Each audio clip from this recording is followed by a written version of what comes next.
Dear Pastor Bob, if God is so loving, why does he allow pain? Coming up next on Pastor Bob Daily.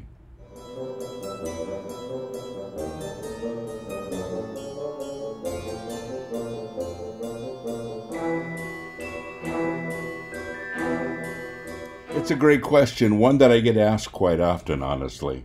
Why does God allow pain if he loves us so much? And the Bible tells us that he loves us unconditionally. His love for us is bigger than we can imagine. So why the pain? Some people say no pain, no gain, and I guess there's something to that too. But, also we bring a whole lot of pain upon ourselves. Jesus told us that we'd have trouble in this world. He says, in this world you'll have trouble, but take heart, I've overcome the world. Well, that's not exactly talking about physical pain, but it's talking about adversity, talking about things we go through, talking about things that, hit us emotionally just like that. And he says, take heart, I've overcome the world. Does that mean we still get sick? Yeah, but some of the reasons for getting sick have to do with us. You can't have a steady diet of Coca-Cola and expect to be well, etc., etc. There are things that make us sick, and when we get sick because of our own, stupidity, and it is the saying, you can't look at God and say, God, why would you allow this? And God has to look back at us and say, I told you not to drink that. Yeah. But pain. Sometimes there's the pain of like relationships, for instance. What do we do when we go through difficult relationships? How do we handle them? Never well, do we?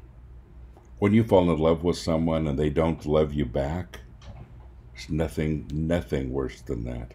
Nothing worse than that. So how do you handle that? What do you do with it? How do you begin to get to the other side of that? Time, patience, going through it with, with his guidance, with his love, with his understanding, but it takes a little bit of time. It does take time. So why does God allow those things?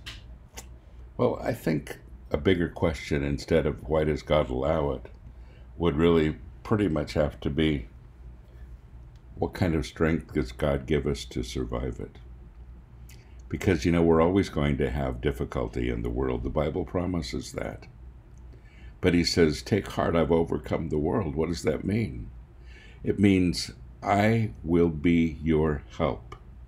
He said, I will be your shield. I will be your strength in the middle of the storm. You see, that's what he promised he would do.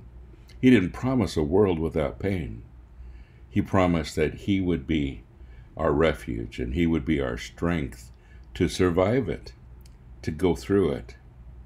It doesn't mean that it's going to be better in an instant. It doesn't mean that we're not going to feel bad or feel discouraged. It doesn't mean that there are consequences many times for our own actions that we're not going to go through. But it does mean that he is there to give us his strength, his wisdom, his unconditional love. He will get us through. God bless you. Have a great day.